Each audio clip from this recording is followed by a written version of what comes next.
नमस्कार, स्वागत आपका हरियाणा न्यूज 24 पे। मैं हूं मुन्ना लांबा। आज हमारे साथ खास मेहमान जुड़ रहे हैं खास बातचीत में। सीधे इंग्लैंड से, लंदन से रोहित अहलावत। सब जानते हैं पूरे भारत में रोहित अहलावत को। बहुत अच्छा खासा चेहरा है, युवा, और कई जगह ये बढ़ चढ़ के हिस्सा लेते हैं, चाहे वो छत्तीस बिरादरी की बात हो, चाहे समाज की बात हो। आज मुद्दा बड़ा लेके पहुंचे हैं। आज हमारे साथ इनसे कई विषयों पे बातचीत करेंगे, क्योंकि अमेरिका से डोंकी गैर तरीके से जो लोग गए थे उनको हथकड़ियां बेड़ियां लगा के भारत में वापस भेजा जा रहा है। तो यह प्रक्रिया सब देशों ने शुरू कर दी है। इसी पैटर्न में कहीं कहीं इंग्लैंड से भी भारत में लोग वापस भेजे जा रहे हैं। तो सारा मसला जानने की कोशिश करेंगे रोहित अहलावत से। और रोहित अहलावत की हम बातचीत करें, इंग्लैंड में नगर पार्षद यानी कि टाउन काउंसलर है ये। इंग्लैंड में बोरो काउंसलर है, जो भारत में एमएलए होता है, जो विधायक होता है, बोरो काउंसलर है। लंदन में, इंग्लैंड में वो काम करते हैं, यानी कि वहां एमएलए के बराबर पावर होती है, पद होता है बोरो काउंसलर का। ये वो भी है, कंजर्वेटिव पार्टी है इनकी, फिलहाल विपक्ष में है, डिप्टी चेयरमैन है उनके। ये हमारे साथ खास बातचीत में रोहित अहलावत जी, आपका बहुत बहुत स्वागत है हरियाणा न्यूज 24 पे। नमस्कार मुन्ना जी और हरियाणा न्यूज 24 देखने वाले सभी दर्शकों को मेरी हाथ जोड़ के लंदन से राम राम जी। आपकी पार्टी विपक्ष में, फिलहाल आप डिप्टी चेयरमैन है कंजर्वेटिव विपक्ष पार्टी के। तो फिर भी हम कुछ जानने की कोशिश करेंगे, जिस तरीके से अमेरिका बार बार बाहर हथकड़ियां लगा के, बेड़ियां लगा के जैसे भारत में भेज रहा है वापिस, जो गैर तरीके से जो लोग गए थे डोंकी वगैरह जिस रास्ते से, अब लंदन में वो प्रक्रिया शुरू हो चुकी है। लोग डरे हुए हैं, सहमे हुए हैं। और फिलहाल हाल क्या है वहां का, ये पूछना चाहिए सबसे पहले हम आपसे। देखिए मुन्ना जी, मैं बताना चाहूंगा कि जो अभी अमेरिका में हुआ, जो पिछले एक हफ्ता पहले की बात है कि वो एक वहां के अमेरिका का सेना का एक जहाज आता है जिसमें भारतीयों की 125-26 की मेरे हिसाब से वो नंबर था, और जिसमें हरियाणा के 33 युवा थे। देखिए, ये पहली बार ही नहीं हो रहा है कि कोई देश अपनी सुरक्षा को लेकर जो गैर कानूनी तरीके से उस देश में घुसे होते हैं उनको बाहर निकालने का काम करता है। रोहित जी, लेकिन ये दूसरी खेप, रोहित जी रोकना चाहूंगा, दूसरी खेप और आने वाली है अमेरिका से। ये तो हाँ, पहला अभी वो 2-4 दिन के रोज ही यहाँ डिकोड कर रहे हैं, वापिस भेज रहे हैं। वो आपकी बात बिल्कुल सही है कि दूसरा जो एक और फ्लाइट आज या कल में लैंड होने वाली है अमृतसर में। लेकिन बात क्या है मुन्ना लामा साहब, मैं आपको एक बताना चाहता हूँ, ये पहली बार ही नहीं हो रहा है। ये हमेशा होता आ रहा है, हर महीने होता है। हर देश से जो गैर तरीके से रहते हैं उनको बाहर निकाला जाता है, उनको वापस भेजा जाता है। लेकिन समझने की बात क्या है कि पहली बार ही ऐसी वीडियो फोटो वायरल हो रहे हैं, जो एक डर का माहौल है वो पैदा किया जा रहा है। लेकिन कहीं ना कहीं इससे एक फायदा जरूर होगा। जो 2 नंबर में जाना चाहते हैं उनको एक बार सोचने की जरूर पड़ेगी, क्योंकि वो ये देख लें कि उनके साथ क्या हादसा हो सकता है। रोहित जी, रोहित अहलावत खास बातचीत में झज्जर गांव से, धंधराम गांव से आते हैं ये, और कई वर्षों से इंग्लैंड में रह रहे हैं। और इंग्लैंड में की बातचीत करें, अच्छा खासा इनके पास कई पद हैं, वहां पे सोशल वर्कर के तौर पे काम कर रहे हैं ये। इनसे ही जानने की कोशिश करते हैं। भारत में लोग डरे हुए हैं, सहमे हुए हैं, जो इंग्लैंड में रहते हैं बच्चे, उनको लेकर क्या कहेंगे अभी आप? देखिए, डरता वो है जो गलत तरीके से जाता है। अगर आप किसी सही तरीके से जाएंगे तो मैं एक धांधलान गांव की मिट्टी से निकला हुआ, आज इंग्लैंड में आपने जैसा बताया मेरे पास बहुत सारे पद है, तो डर उसको लगता है जो गलत रास्ते को चुनता है। देखिए, हर देश में आने के सही रास्ते हैं, और यहाँ की एडवाइजरी जो गवर्नमेंट है वो सपोर्ट करती है, वीजा ओपन करती है। सही रास्ता चुनकर आप आइए, यहाँ पर आप हर मुकाम हासिल कर सकते हैं। अब जैसे मैं बताना चाहूंगा कि जो अमेरिका में जो लोग जाते हैं, जो युवा जाते हैं, अगर ध्यान देने की बात यह है कि उसमें सभी नॉर्थ इंडिया के थे। गुजरात, हरियाणा और पंजाब के युवा थे, साउथ इंडिया के उसमें नहीं थे। क्योंकि ये जो लोग हमारे हरियाणा पंजाब के लोग हैं, ये जमीन जायदाद बेचकर 50-60 लाख रुपया लाकर विदेश जाते हैं, और वहां पर 2 नंबर तरीके में रहते हैं। आप पैसा कमाने आइए, मैं भी पैसा कमाने आया था, मैं भी दाल रोटी गुजारे के लिए आया था। लेकिन ये मायने रखता है कि आप रास्ता कौन सा चुन रहे हैं। अगर आप सही रास्ते से आ रहे हैं तो आप दिन दुगनी रात चुगनी प्रगति करोगे। लेकिन अगर आप 2 नंबर के रास्ते से आ रहे हैं तो हाशिया आपके सामने है, हथकड़ियां बेड़ियां आपके पैरों में गले में डल सकती हैं। लेकिन अभी इंग्लैंड में लोग डरे हुए हैं, उनको भी डिकोड किया जा रहा है। तो वास्तव में सच्चाई है, कितने लोगों को वहां से भेजा जाएगा, क्या चल रहा है वहां का? फिलहाल लोग डरे हुए हैं भारत के, आपको देख रहे हैं, सुन रहे हैं, क्या कहेंगे रोहित अहलावत जी? देखिए क्या है, मैं आपके दर्शकों को बताना चाहूंगा, हरियाणा वासियों को बताना चाहूंगा, यहाँ पर विदेश में जो भी चुनाव होता है तो उसका एक अहम मुद्दा होता है कि हम इलीगल इमिग्रेंट्स को बाहर निकालेंगे, हम माइग्रेशन को कंट्रोल करेंगे, क्योंकि जनसंख्या यहाँ बढ़ जाती है और उसके बाद जो यहाँ पर रहने वाले लोग हैं उनको काफी संकट महसूस होता है, जैसे घरों की शॉर्टेज हो जाती है।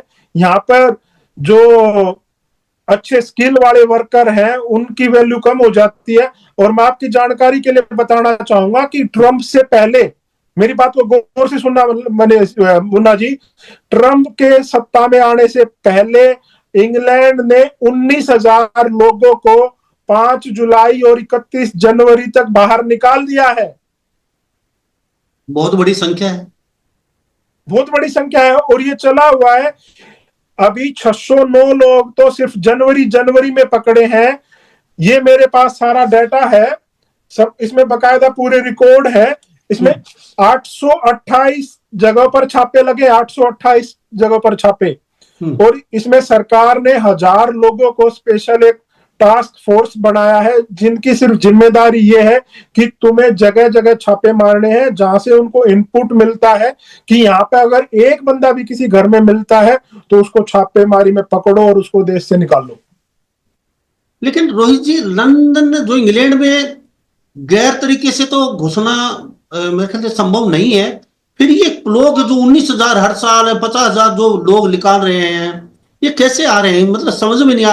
अमेरिका में तो जाने का रास्ता है, लेकिन इंग्लैंड में भी कहीं गलत तरीके से जा रहे हैं क्या? देखिए, इंग्लैंड में आपकी बात बिल्कुल सही है, जो आपने पॉइंट रखा है कि अमेरिका के मुकाबले इंग्लैंड में आना मुश्किल है, लेकिन इलीगल इमिग्रेंट वो भी काउंट होता है जो यहाँ आया नहीं। मान लो विजिटर वीजा की अवधि 6 महीने की होती है, अगर कोई 6 महीने विजिटर वीजा पर इधर आया और वो वापस गया ही नहीं तो वो भी इलीगल इमिग्रेंट है। कितने लोगों को भारत भेज रहे हैं अभी? क्या इरादा है? आप इस सरकार के नहीं है, विपक्ष में बैठे हैं, फिर भी क्या कहेंगे? कितने लोगों को वहां से निकाला जा रहा है, भारत में भेजा जा रहा है अभी? देखिए, अभी मैं बताना चाहूंगा 38% ज्यादा डिपोर्टेशन शुरू हुआ है पिछले 9 महीने में, 38%।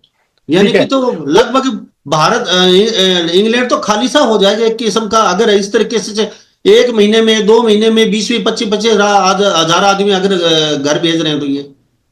देखिए क्या है, मैं बताना चाहूंगा आपको कि जब पिछले 3 साल पहले मैंने आपको एक इंटरव्यू दिया था, पंचकुला में हमारी मुलाकात हुई थी, और मैंने जब भी ये बात बोली थी कि ये जितना जल्दी अब ये बुला रहे हैं इतना जल्दी ये वापस भी भेजेंगे, क्योंकि जो स्टूडेंट वीजा इन्होंने पिछले 2-3 साल पहले ओपन किए थे, मुझे पता था कि ये हश्य होने वाला है। मैं अपने हरियाणा के युवा साथियों को बहुत बार ही उनसे निवेदन करता था और उनको चेतावनी भी देता था कि अगर तुम्हारे अंदर कोई स्किल है तो तुम इंग्लैंड में आना, नहीं तो इंग्लैंड वाले तुम्हें वापस भेज देंगे। अब क्या हो रहा है, जो स्टूडेंट यहाँ पढ़ाई करने आए थे, अब उन जब पढ़ाई का वीजा उनको देना था सरकार को, तो सरकार ने कुछ ढिलाई बरती हुई थी। कुछ कानून थे जो सख्त थे, उनको थोड़ा सा हल्का कर दिया था ताकि ज्यादा से ज्यादा लोग आए और पैसा लगाए। देखिए, जब भी कोई international student America, Australia, England, Canada जाता है तो कम से कम 25-30 लाख रुपया लगा कर जाता है। 25-30 लाख रुपया कोई कम संख्या नहीं है। अब पिछले 2 साल में इंग्लैंड में भारत के, अगर मैं ज्यादा नहीं कहूंगा तो 2.25 से 2.5 लाख लोग आए हैं। तो माने लगभग 20-30 लाख लोगों को निकाल रहे हैं इंग्लैंड से अभी, अगर इस तरीके से तैयारी चल रही है। देखिए, अभी अभी अभी ये कहना मेरे लिए बड़ा मुश्किल होगा कि 20-30 लाख, क्योंकि डाटा अभी धीरे धीरे पब्लिक होगा, क्योंकि अभी पिछले 2.5 साल में 7.5 लाख लोग इंग्लैंड आए हैं, 7.5 लाख लोग। और इंग्लैंड एक छोटा सा टापू है। ये अमेरिका, कनाडा, ऑस्ट्रेलिया की जगह कोई बहुत बड़ा देश नहीं है, जिसके पास बहुत बड़ा क्षेत्रफल नहीं है। ये एक आइलैंड है। और अभी मैं, ये सिर्फ इंडिया के लिए नहीं है, बहुत सारे अफ्रीका से भी आए हैं। अभी रशिया और यूक्रेन की लड़ाई के बाद यहाँ शरणार्थी यूक्रेन से भी आ रहे हैं, सीरिया से भी आए थे जब ये अफगानिस्तान में जब ये सत्ता परिवर्तन हो रही थी, काबुल की जो लड़ाई हो रही थी, वहां से भी गए थे। शरणार्थी हर एक देश से आते हैं, लेकिन मायने ये लगता है कि यहाँ पर भारत को शरणार्थी देश नहीं माना जाता। रोहित अलाउ जी, एक बात जानना चाहूंगा। जी कंजर्वेटिव पार्टी सत्ता से बाहर आपकी, ये नई जी। सरकार आने के बाद भारत के लोगों पे क्या असर पड़ा है, जो वहां रह रहे हैं उन लोगों के बताइए आप। देखिए, हमारे जब हमने सत्ता पाई थी तो हमारा मेन मुद्दा था कि हम इमिग्रेशन कंट्रोल करेंगे। हम्म। हम भी ये चुनाव में अपना एक वादा करके आए थे कि हम इमिग्रेशन कंट्रोल करेंगे, लेकिन बाद में रशिया यूक्रेन की लड़ाई हुई, बाद में कोविड आया, तो हमें यहाँ पर मैन पावर की जरूरत थी, हमें यहाँ बंदों की जरूरत थी। तो क्या हुआ, हमने स्टूडेंट वीजा ओपन किया, लेकिन कहीं ना कहीं हम उसमें असक्षम रहे और लोगों ने हमें इस चुनाव में नकार दिया, क्योंकि जो वादा हम करके आए थे वो हम पूरा नहीं कर सके कि हम माइग्रेशन कंट्रोल करेंगे। हमारी सरकार के दौरान भी जो आंकड़े थे वो आसमान छुए थे, और हिस्टोरिक रिकॉर्ड माइग्रेशन इस कंट्री में हुआ था, जो हमारी हार का एक सबसे बड़ा मुद्दा बना। लेकिन अब जो लेबर पार्टी है, जो अभी सत्ता में राज कर रही है, वो पार्टी हमेशा माइग्रेशन के लिए जानी जाती थी। वो कहती थी कि हम जो बाहर से रहने वाले हैं हम उनको सपोर्ट करेंगे, हम उनका मान सम्मान करेंगे। लेकिन लोगों में ये रोष आ चुका है कि अगर हमें अपनी इन कंट्रीज को बचाना है तो हमें माइग्रेशन पे कंट्रोल पाना होगा। तो लेबर, पहली बार ऐसा हो रहा है कि लेबर पार्टी माइग्रेशन कंट्रोल करने के लिए इतने बड़े सख्त कानून बना रही है। रोहित अलाउद्दीन जी, आपने कहा आधे से ज्यादा लोग या स्टूडेंट आते हैं, उन वो मैच ही नहीं करते एयरपोर्ट के ऊपर, उनको वहीं पकड़ लिया जाता है। तो ये जी मैच क्यों क्यों नहीं कर पाते, क्या क्या क्या वजह होती है उसकी?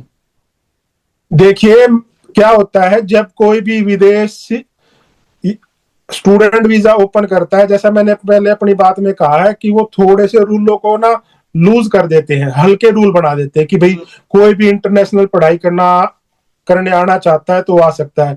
अब बड़े दुख की बात क्या है कि वे उसका नाजायज फायदा उठाने के चक्कर में जो एजेंट होते हैं वो बच्चों को बहला फुसलाकर उनके नकली कागजात बनवा देते हैं। और वो नकली कागजात बनवाने के बाद जब वो एयरपोर्ट पर उतरते हैं, जो इमिग्रेशन अधिकारी जब उनको यहाँ इंग्लैंड की एंट्री देता है, तो उसके पास जब वो कहता है कि तुम किस में आए, तो कहता है कि मैं तो डाटा साइंस करने आया हूँ। अब उससे जब उस बच्चे से पूछा जाता है कि डाटा साइंस में क्या होता है, तो उसका जवाब नहीं दे पाता। अब आप मुझे ये बताइए, आप क्या पढ़ाई करने आ रहे हो, अगर आपके पास उसकी जानकारी नहीं है तो क्या आपको देश में घुसने का हक है? अच्छा, लंदन में जो आते हैं उनकी पड़ताल कैसे, किस तरीके से करते हैं? हार्ड स्ट्रिक भी होता है उनके साथ, जैसे पड़ताल होती है एयरपोर्ट पे, क्या कि क्या होता है जैसे गैर? देखिए, पड़ताल हर शख्स के साथ होती है, चाहे आप स्टूडेंट हैं, चाहे आप विजिटर हैं, चाहे आप किसी काम से व्यापार से आ रहे हैं। वो डिपेंड करता है कि जो इमिग्रेशन ऑफिसर होता है उसके हाथ में वो पावर होती है कि वो पूरा आपका इंटरव्यू कर सकता है। और जब उसे शक लगता है तो वो 24 घंटे 48 घंटे के लिए आपको डिटेन कर लेते हैं एयरपोर्ट पर, आपको वहीं पे बिठाया जाता है, फिर आपसे पूरी डिटेल में आपका इंटरव्यू लिया जाता है, आपकी बैकग्राउंड चेक की जाती है। वो इंडिया में भी पता करते हैं कि आप किस यूनिवर्सिटी से हो कि नहीं हो, और जिस यूनिवर्सिटी में आ रहे हो उनको भी बोला जाता है कि ये स्टूडेंट आ रहा है, तुम्हारे पास इसका क्या रिकॉर्ड है क्या नहीं है। और कई बारी जैसे बहुत सारे लोग क्या करते हैं, विजिटर वीजा पे आते हैं, कहते हैं कि हम घूमने आए हैं। जब उनसे पूछा जाता है कि तुम कहाँ कहाँ घूमोगे, क्या क्या करोगे, लेकिन जब उनके होश उड़ जाते हैं, क्योंकि उनको कुछ पता नहीं होता, एजेंट सिर्फ उनसे 40 लाख रुपए लेके बोल देता है कि तुम हिथरो एयरपोर्ट में पहुंच जाओगे, तुम निकल जाओगे, वहां पे कोई रोक टोक नहीं होगा। मैं ऐसे 10 लोगों को जानता हूं जो कभी हिंदुस्तान से विजिटर वीजा के नाम पर इंग्लैंड एयरपोर्ट पर आए और उनको वहीं से वापस भेज दिया। और फिर वो जब वापस जाते हैं तो फोन करते हैं कि भाई हमारे साथ ये हुआ है, तो अब हम कुछ नहीं कर सकते, क्योंकि आप झूठ बोल के आओगे तो क्या होगा। रोहित जी, आप कहते हैं चलो ठीक है, जो एजेंट होते हैं जो गैर तरीके से भेजते हैं उन पे तो अभी हरियाणा सरकार भी सख्ताई बरत रही है, अभी बहुत धड़ाधड़ पकड़ हो रही है, उनको जेलों में ठूसा जा रहा है, अंडरग्राउंड हो चुके हैं कई एजेंट। लेकिन ये जो दलाल होते हैं इनके ऊपर कार्रवाई इंग्लैंड में नहीं होती क्या? वहां भी इनके लोग बैठे हुए हैं, कभी इन पे कार्रवाई नहीं होती? देखिए, यहाँ जो बैठे लोग हैं वो कभी इन चीजों को एक ऐसे रिकॉर्डेड उसमें नहीं करते, पैसे का लेन देन या जो भी कुछ होता है उसका कोई रिकॉर्ड नहीं होता। और यहाँ हिंदुस्तान का कानून नहीं है कि सिर्फ लेने वाला ही गुनाहगार है, यहाँ पर देने वाला भी गुनाहगार होता है। ओके जी। रोहित जी, कि हम्म, आपने एक बात बोली थी कि यहाँ आधे से ज्यादा व्यापार के मसले और मसले पेंडिंग पड़े हैं भारत के साथ, जो होना जी चाहिए। नई सरकार बनी या हमारी सरकार थी, आधे से ज्यादा काम पेंडिंग पड़े हैं, क्योंकि सरकार एक सदस्यता फंडा अपनाती है इंग्लैंड की। पहले जी आपके गैर कानूनी तरीके से भारत के लोग, उनको बाद यहां से लेके जाइए, उसके बाद इन फाइलों पे साइन होंगे, उसके बाद आगे आगे बात बढ़ाएंगे। तो भारत के रोड़ा अटका हुआ है, भारत के कई मसले ऐसे हैं जो व्यापार बढ़ना चाहिए इंग्लैंड के साथ, वो नहीं हो पाता। ये भी थोड़ा सा बताइए, आप भी एक राजनेता भी वहां पे। जी, ये बिल्कुल आपकी बात सही है। अभी अगर मोदी जी अमेरिका गए हुए हैं, हम्म। वहां पर उन्होंने जब प्रेस कॉन्फ्रेंस में, आप जैसे किसी पत्रकार बंधु ने एक सवाल किया कि इलीगल इमिग्रेंट का इंडिया का क्या स्टैंड है, तो मोदी जी ने खुद ये माना अगर कोई इलीगल इमिग्रेंट भारतीय नागरिकता अगर उसकी है तो हम भारत उसको वापस लाने का काम करेगा। लेकिन कई बार क्या अड़चन आती है, जो पुराना एक सिस्टम होता था उसमें ये बताना कि ये भारत का नागरिक है कि नहीं है बड़ा मुश्किल हो जाता था। इसीलिए 2009 या 10 से इन्होंने बायोमेट्रिक स्टार्ट की थी कि भाई आप फिंगरप्रिंट से हमारे पास डाटा आ जाएगा। तो अभी जो 2009 या 10 के बाद का जो भी कोई इधर पकड़ा जाता है उसकी आइडेंटिफिकेशन हो जाती है आसानी से, लेकिन जो इससे पहले के आए हैं उनका आइडेंटिफिकेशन नहीं हो पा रहा है। और ये जैसा आपने सवाल पूछा था कि बहुत सारे व्यापारी नीतियां ऐसी हैं जो अटकी हुई हैं, ये बिल्कुल सही बात है। क्योंकि पीछे जब हमारी सरकार थी तो हमारी जो विदेश मंत्रालय थे उन्होंने स्पेशल ये बात रखी थी कि भाई अगर आप ये ऐसा कानून बनाएंगे तो हम आपको व्यापारिक समझौते हमारे होंगे। क्योंकि ये मैं इसलिए कहना चाहता हूं कि पाकिस्तान, नेपाल और बांग्लादेश के साथ इंग्लैंड ने बहुत सारी रियायतें दे रखी हैं आयात और निर्यात में, लेकिन भारत को अभी वो लाभ नहीं मिलता है। हमारे साथ रोहित अहलावत खास बात भी मौजूद हैं, इंग्लैंड से राजनेता भी हैं और कई फिलहाल पद है इनके पास, और कंजर्वेटिव पार्टी के ये अच्छे खासा पद है इनके पास। और इनकी हम बातचीत करें, कई वर्षों से ये इंग्लैंड में रहते हैं, काफी लोगों की मदद भी की है। रोहित अहलावत जी, क्या प्रोसेस रहता है अगर इंग्लैंड में आए, सही तरीके से क्या प्रोसेस रहता है, किस तरीके से आए? और जो दलाल बैठे हैं, सोशल मीडिया का जमाना है, बड़े बड़े ऑफर, लुभावने वादे, बड़े बड़े एक सपने दिखा देते हैं लोग, 50-50 लाख रुपए प्रॉपर्टी बेच के वहां लंदन के अंदर, और वो आज घर वापिस आ रहे हो, वो खाली हाथ, उनके पास कुछ नहीं बचा है। क्या कहेंगे इसके लेके, क्या प्रोसेस, क्या कहना चाहेंगे लोगों को? देखिए, सबसे पहली बात मुन्ना जी, आपको ये पता होना चाहिए कि अगर मैं किसी देश या किसी शहर में जा रहा हूं तो मेरे अंदर क्या काबिलियत है कि मैं वहां पर जाकर सक्षम हो जाऊंगा। सबसे पहले आपको ये पता होना चाहिए। दूसरी बात, किसी देश में आना इतना मुश्किल नहीं है जितना लोग सोचते हैं। ठीक है, इतना मुश्किल नहीं है। अब जो भी गवर्नमेंट की वेबसाइट्स होती हैं, जो ऑफिशियल गवर्नमेंट की वेबसाइट होती है, जैसे अगर मैं इंग्लैंड की बात करूं तो इंग्लैंड की गवर्नमेंट वेबसाइट है www.gov.uk। इस वेबसाइट पर जाकर जो भी इंग्लैंड की गवर्नमेंट ने जितने वीजा के रूल बना रखे हैं वो उसमें पॉइंट वाइज लिखे होते हैं, और आप किस कैटेगरी में आ सकते हो वो उस कैटेगरी में पॉइंट बेस होते हैं कि आपकी उम्र कितनी है, आपने 12वीं कर रखी है, आपने ग्रेजुएशन कर रखी है, आप इंजीनियर हो, उसके आपको 10 पॉइंट मिलेंगे। अगर आपके पास आईलेट्स कर रखा है आपको 15 पॉइंट उसके मिलेंगे, तो आप इजीली वो चीज करके आ सकते हो। लेकिन हरियाणा के युवाओं को क्या लगता है, उनको हर चीज शॉर्टकट चाहिए, उनकी गोज में पैसा होता है तो कहते हैं भाई 25,000 तू ले ले, ये काम तू कर दिए, और तो वो उसका नाजायज फायदा उठाते एजेंट। मैं आपको अपना एग्जांपल दूंगा। मैं किसी साथी को लेकर मेरे को किसी ने बोला कि भाई मैं किसी एजेंट नहीं था, वो वकील था बकायदा, बोला कि मैं वकील के पास वीजा लगवाने जा रहा हूँ। मैंने बोला कि भाई खुद ही कर, तेरा वीजा लगा देंगे। बोला नहीं नहीं, मैंने उसको पैसे दे रखे हैं। मैं पहली बार ये बात आपको बता रहा हूँ, आपके कैमरा के सामने बता रहा हूँ, आज तक पहले मैंने इसका खुलासा नहीं किया था। हम उसके पास गए और मैंने बोला कि भाई इस भाई का वीजा इस कैटेगरी का लगवाना है। जैसे वीजा की अलग अलग कैटेगरीज होती है कि किस कैटेगरी में आप आना चाहते हो। वो वकील बोला मुझे 20 मिनट दो, और वो अंदर वाले कंप्यूटर रूम में गया, जाकर उसने वो वेबसाइट खोली और वो पॉइंट कागज पर लिख कर लेके आया, बोला जी ये चीजें आपको चाहिए। मैं वो अंदर वाले किसी कारण में अंदर उस रूम में गया तो वो उसके कंप्यूटर पर वही चीज खुली हुई थी जो गवर्नमेंट अपनी वेबसाइट पर दिखाती है, वही चीज पढ़कर वो आगे उन चीजों को बेच देते हैं। ठीक है, जो चीज आप खुद कर सकते हो उसके लिए आप 15-15 लाख 20-20 लाख रुपए देने की कोई जरूरत नहीं है। जी। और एक चीज मैं और बताना चाहूंगा, मैं माफी चाहूंगा, मैं आपको रोक रहा हूं। क्या जी। होता है अभी हिंदुस्तान में एक चीज नैरेटिव सेट किया जाता है कि हम आपसे कोई पैसा नहीं ले रहे, हम आपसे कोई पैसा नहीं ले रहे, आप इंग्लैंड जाइए, कनाडा जाइए, अमेरिका जाइए, हम आपसे कोई कमीशन नहीं लेंगे। वो क्या, वो सबसे बड़ा एक धोखा होता है भारतीय स्टूडेंट के साथ और खासकर हरियाणा के स्टूडेंटों के साथ। जिस यूनिवर्सिटी में वो एडमिशन कराते हैं वहां से वो यूनिवर्सिटी इन एजेंटों को, इन दलालों को 40% तक वापस देती है फीस का। चलो मान लेते हैं, एक किसी का इंटरव्यू देख रहा था, एक ट्रक वाले ने कहा कि यहां पे लोग आते हैं और यहां हथियार का लाइसेंस बनाना सबका वैलिड है, कोई बनवा लीजिए, बड़े आराम से बन जाते हैं, यहां हथियार बनाते हैं। तो हरियाणा वालों की एक अलग से पैटर्न होता है, ट्रक ड्राइवर बोल रहा था, वो किसी लड़की को देखेंगे, क्योंकि गोरों का काम होता है सीधे जाना आना, वहां कौन क्या कर रहा है, कौन नंगा घूम रहा है, वो नजर उठा के नहीं देखते। लेकिन हमारी एक फितरत है, गाड़ी का शीशा उतारेंगे, लाउड आवाज में स्पीकर बजाएंगे, लड़की खड़ी है, ट्रक ड्राइवर का एक इंटरव्यू था उसमें हमने सुना, उसके साथ साथ वहां पे चौक पे खड़ी करके गाड़ी को ऊपर चढ़ के नाचना और हथियार फहराना।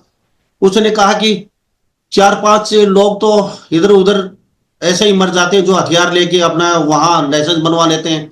ये कहां तक सच्चाई है, वास्तव में ही यहाँ पे ऐसा कुछ नहीं होता है? नहीं, ये अमेरिका में और कनाडा में होता होगा, इंग्लैंड में यहाँ पर कोई लाइसेंस नहीं मिलता, यहाँ हथियार नहीं होते, यहाँ सिर्फ कोई किसी पर्पज के लिए वो हथियारों का लाइसेंस मिलता है। यहाँ मैंने अमेरिका में आज बनता तक, है। अमेरिका में बनता है, इंग्लैंड में नहीं बनता। इंग्लैंड बड़ा ही शांति प्रिय देश है। ठीक है, इंग्लैंड में ऐसी कोई चीजें नहीं होती कि भाई आप यहाँ पे हथियार घुमा सकते हो। मेरे को 16 वर्ष हो गए, मैंने आज तक पुलिस के सिवाय किसी के हाथ में कोई हथियार नहीं देखा। तो वहां पे हरियाणा के जो चले भी जाते हैं तो थोड़ी फितरत होती है, यानी कि फुकरापंथी ये जो होता है ये उधर भी हो जाता है इंग्लैंड में, कुछ आपने देखा कभी? देखिए, होता है, लेकिन मैं उसको बचपना मानता हूँ। एक वो जो एक गांव से निकलकर वो लंदन में रहते हैं तो वो थोड़ी फुकरीपंथी होती है। तो इसमें एक हरियाणवी, जैसे एक हम बोलते हैं ना कि भाई हरियाणा वाले कितना जाके मना के मैं हुड़दंग कर देंगे, ठीक है, वो होता है, लेकिन जो दिखाया ज्यादा जाता है। अब वो एक मूवी आई थी डंकी मूवी शाहरुख खान की, अगर उस मूवी को मैं कहता हूं सरकार हर घर तक पहुंचा देना तो बहुत सारे घर उजड़ने से बच जाएंगे। जैसे उसमें दिखाया जाता है कि घर और गाड़ी किसी और की होती है, फोटो फेसबुक पर डाल जाता है तेरे भाई ने कोठी ले ली, वो दिखावा जो है वो हरियाणा के युवाओं को बरगलाने का काम करता है। लेकिन एक बात और निकल के आई, जो एजेंट होते हैं, जो दलाल होते हैं, गैर तरीके से भेजते हैं अलग अलग देशों में, वो खुद भी अपने जो जाने वाले होते हैं वो कहते हैं कि जो ही सीमा में घुसे आप वहां वीडियो बनाकर डेली डाल दीजिए, ले भाई हम यहाँ अमेरिका पहुंच गए, हम लंदन पहुंच गए हैं। उसके बाद वो वहां थोड़ा बहुत सेट हो जाते हैं, कहते हैं भाई फोटो आपने कहा कोठी के सामने, गाड़ी के सामने, ये हमारी है, ये हमने खरीद ली। तो ये दलाल जो एजेंट, ये इन्होंने चक्कर भी रच रखा है, ये ऐसे प्रोपेगेंडे रच रच के लोगों को माइंड वॉश करते हैं, माँ बाप का, बच्चों का। तो ऐसा भी चलता है कुछ? यही बहुत ज्यादा चला हुआ है। हम्म। यही कारण है अभी ये जो सोशल मीडिया से लोगों को बरगलाने का काम किया जाता है कि देखो फलाना गया था, उड़ा मौज ले रहा है, ये कर रहा है, वो कर रहा है ना, वो दिखावे के लिए ज्यादा होता है। अगर वो 100 दिखा रहे हैं तो पास 1 रुपया है, ठीक है। और बहुत सारे लोग ऐसे हैं जो इंडिया इंडिया मैं तो उनको जब वो आते हैं तो मैं उनसे पूछता हूँ कि भाई साहब नौकरी नहीं लग रही, मैं कितने महीने हो गए, मैं 3 महीने वाला रील बनाया पाछे नौकरी याद आई है। अच्छा, तो रोज जी, क्या वास्तव में ही बच्चे यहां पढ़ने आते हैं या फिर और कोई मोटिव होता है? जी, सिर्फ 10% बच्चे पढ़ने आते हैं, हम्म। सिर्फ 10%। हम्म। 90% बच्चे वो होते हैं कि वो शादीशुदा 2 बच्चों के बाप बन चुके होते हैं और उनको सिर्फ एक स्टूडेंट वीजा ही एक ऐसा रास्ता नजर आता है कि वो दूसरे देश का वीजा प्राप्त कर कर वहां की पीआर लेने की सोच सकते हैं। और इंग्लैंड की पीआर लेना इतना आसान काम नहीं है। जी रोहित जी, 50 पत्नियों ने भी सरकार को शिकायत दी है कि हमारे पति शादी के बाद माँ बाप की सेवा के लिए छोड़ के हरियाणा से चले गए हैं और उसके बाद कभी वो मुड़ के नहीं आए और ना वो हमारी कोई पूछताछ करते हैं, और कोई इंग्लैंड, कोई अमेरिका, कोई ऑस्ट्रेलिया जाके सेटल हो चुके हैं। इनको भी डिकोड करके वापस भेजा जाए। क्या कहेंगे ऐसे पतियों को जो अपने माँ बाप देखिए, को छोड़ मैं के चले गए? मैं आपको एक सच्ची घटना बताता हूँ। जब मैं इंग्लैंड में 2008 या 9 में आया, तो यहाँ जो इंग्लैंड में 2 नंबर में रहते हैं, गैर कानूनी तरीके से रहते हैं, हम यहाँ उनको फौजी बोलते हैं कि भाई वो तो फौजी हो गया, इसने घर त्याग दिया तो फौजी है। हम्म। तो मेरी किसी से मुलाकात हुई तो मैं नया था, मेरे अंदर वो उत्सुकता थी कि मैं पूछूं भाई यहाँ क्या होता है। तो मैंने उनसे पूछा, तो वो पंजाब के थे भाई। हम्म। तो मैं बोला कि भाई आप कैसे हो, कितने साल से हो? बोला कि मैं 17 साल से हूँ यहाँ पर। हम्म। ठीक है, मैं बोला कि 17 साल से आप कभी हिंदुस्तान नहीं गए हो? बोलते मैंने करना क्या है। तो वो उनकी बेटी की शादी पंजाब में हो रही थी, तो मैंने बोला कि भाई आपकी बेटी है तो आप अपनी बेटी की शादी में जाइए। हर एक बाप का सपना होता है कि मैं अपनी बेटी का हाथ पीले करूं, कन्यादान करूं। तो वो बोले कि मैंने अपनी बेटी को सिर्फ फोटो में देखा, जब मैं आया तो वो 3 महीने की थी। हम्म। ठीक है, मैंने फोटो में देखा। मैं बोला मन नहीं करता आपका? बोलता है ना अब। तो उन्होंने मतलब उनकी बातों में डर था। बोले कि मैंने वहां पे जाके करना है क्या? मैंने 2 दारू की बोतल पी के फैल जाना है, वो मुझे संभालेंगे कि शादी को संभालेंगे? बोला मेरा तो काम सिर्फ पैसा भेजने का था, मैं पैसा भेज दिया शादी के नाम का, बच्ची को अच्छा परिवार मिल गया। तो मैं बोला कि फिर उस बच्ची ने बाप का प्यार ही नहीं देखा, उसने तो पैसे का प्यार देखा। तो ये जो भाई आते हैं, बहुत बड़ी दुर्दशा इनकी होती है। पीछे से कोई ऐसा हादसा हो जाता है कि माँ बाप एक्सपायर हो जाते हैं, जा नहीं पाते हैं। और पिछले जब हम सत्ता में थे तो हमारी सरकार ने कानून बनाया था कि जो भी इंग्लैंड में रहता है उसको उसकी आइडेंटिटी पुलिस हॉस्पिटल से जोड़ दी जाए। ठीक है, और जो भी हॉस्पिटल में जाएगा तो उसकी वीजा हिस्ट्री हमारे सामने आएगी, ताकि ये पता चल जाएगा कि ये गैर कानूनी तरीके से तो नहीं रह रहा। लेकिन कुछ ह्यूमन राइट्स ने उसके खिलाफ आवाज उठाई, बोले कि फिर लोग यहाँ पर 2 नंबर में रहने वाले, अगर किसी को कोई बीमारी होगी तो वो यहाँ फैल जाएगी, क्योंकि वो इलाज के लिए आना नहीं चाहेगा। उसके अंदर भय होगा कि मैं इलाज के लिए गया तो मुझे पुलिस पकड़कर मेरे देश में भेज देगी। तो बहुत सारा कठिनाइयां भरा जीवन होता है जो भाई यहाँ 2 नंबर में आने की सोचते हैं। रोहित जी, और फटाफट, समय का अभाव है, फटाफट मुझे इतना बताइए, हर साल लंदन में, इंग्लैंड में कितने बच्चे या लोग आते हैं रहने के लिए, कमाने के लिए? देखिए, ये हर साल नहीं होता, ये हर 4-5 साल के बाद एक ऐसा दौर आता है जब स्टूडेंट वीजा ओपन किए जाते हैं। तो जैसा अभी मैंने बताया, अभी 2.5 लाख लोग पिछले 2 साल में इंग्लैंड में रहे हैं। ये भारत की बात बता रहा हूं मैं, 2.5 लाख, टोटल 7.5 लाख सच्चे, लोग। सच्चे कितने इनमें और झूठे कितने जो वापस भेजे जा रहे हैं धड़ाधड़ धड़ाधड़? देखिए, इसमें 80% वापिस ही जा रहे हैं, 80%। हम्म। 10% वो है जो किसी रोजगार से सीधा वर्क परमिट पर यहाँ आए हैं, उनको अच्छी नौकरी मिली है और वो यहाँ नौकरी के लिए आए हैं। 10% वो है जो यहाँ स्टूडेंट बनकर आए थे, जिन्होंने अपनी पढ़ाई पूरी की, यहाँ पर डिग्री ली और वो आगे वर्क वीजा में चले गए, नौकरी करे। और जो 80% में से 60% तो वो होते हैं जो एयरपोर्ट से निकलते ही गायब हो जाते हैं, जिनको ये नहीं पता मेरी यूनिवर्सिटी कहाँ है और मैं यहाँ क्या करने आया हूँ। उनको लोग पहले ही बरगला देते हैं, वो दिहाड़ी मजदूरी पहले दिन से शुरू कर देते हैं। और बच्चे कुचों को इतना माइंड वॉश कर दिया जाता है, क्योंकि वो ये सपना लेके आते जो फिल्मों में दिखाया जाता था पहले, कि तुम इंग्लैंड या अमेरिका में जाओगे, जाते ही तुम पार्ट टाइम नौकरी करोगे, पैसा कमाना शुरू कर दोगे, अपनी यूनिवर्सिटी की फीस निकाल लोगे और खर्चा निकाल के कुछ पैसे इंडिया में भेज दोगे। तो वो 6 महीने तक उसमें सोच में रहते हैं कि हाँ मेरी कल परसों में नौकरी लग जाएगी और मैं सारे खर्चे पूरे कर लूंगा। और वो 6 महीने के बाद वो हिम्मत हार देते हैं और वो 6 महीने के बाद वो भी 2 नंबर में हो जाते हैं। रोहित जी, कितनी सैलरी मिलती है, कितने डॉलर मिलते हैं महीने के?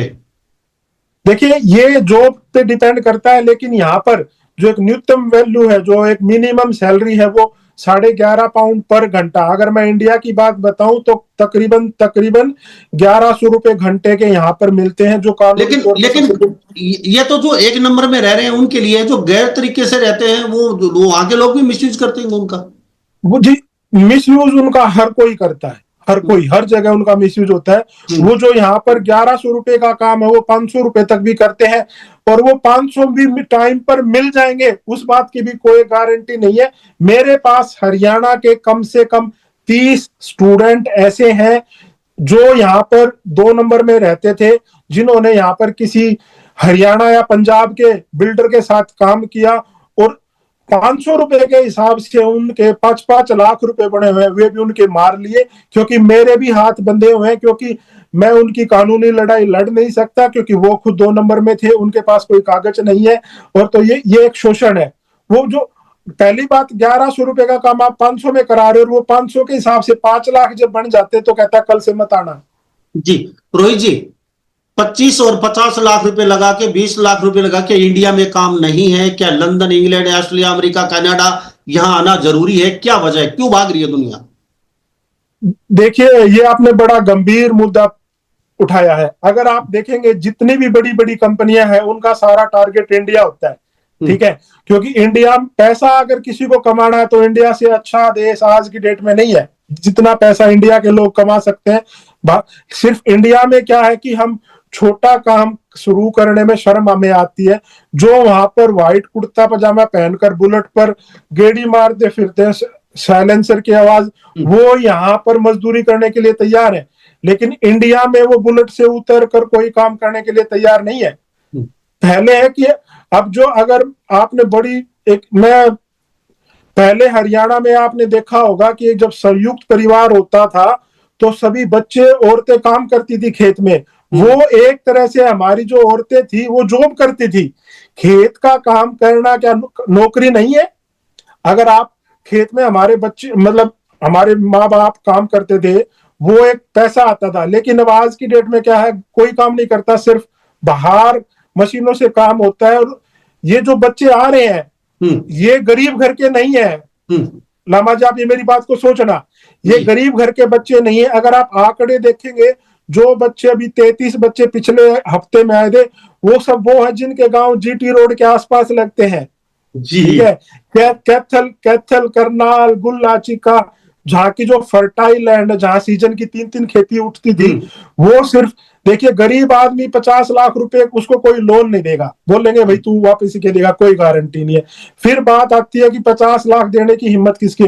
या तो कोई अपनी जमीन बेचता है, या कोई सरकारी नौकरी पर वो लोन लेकर आता है। अमीर को आने की जरूरत नहीं, गरीब आ नहीं सकता। आ वो रहा है जो अपनी जमीन को बेच के आ रहा है। जी, हरियाणा पंजाब के युवाओं ने जमीन ऐसी बेचनी शुरू की, और 50 लाख रुपया बेचकर वो इधर आते हैं, वही 50 लाख रुपया कमाकर वो गांव में कोठी बना देते हैं। अरे भाई, कोठी ही बनानी है, दिखावा ही करना है, तो 1 किला बेचकर बराबर वाले में वहीं पे बना लो, अपनी जान को खतरे में तो मत डालो। जी, तो रोहित जी, आपका बहुत बहुत धन्यवाद, आपसे बातचीत की, आपका तहे दिल से हरियाणा न्यूज 24 पे आया, आपका बहुत बहुत धन्यवाद। तो हमारे साथ ये रोहित अहलावत खास बातचीत में इंग्लैंड से बने हुए थे, क्योंकि बहुत अच्छी जानकारी दी है। और जो गैर तरीके से इंग्लैंड में रह रहे हैं, या पुराने या नए जो भी हैं, सबको कहीं ना कहीं वहां से डिकोड किया जाएगा, वहां से भेजा जाएगा। कभी कभी किसी न किसी रूप में, कभी न कभी किसी का नंबर आना स्वाभाविक है। तो इस बारे में आप क्या सोचते हैं? सभी इन बातों के साथ मैं मुन्ना लांबा, हरियाणा न्यूज 24, नमस्कार, जय हिंद।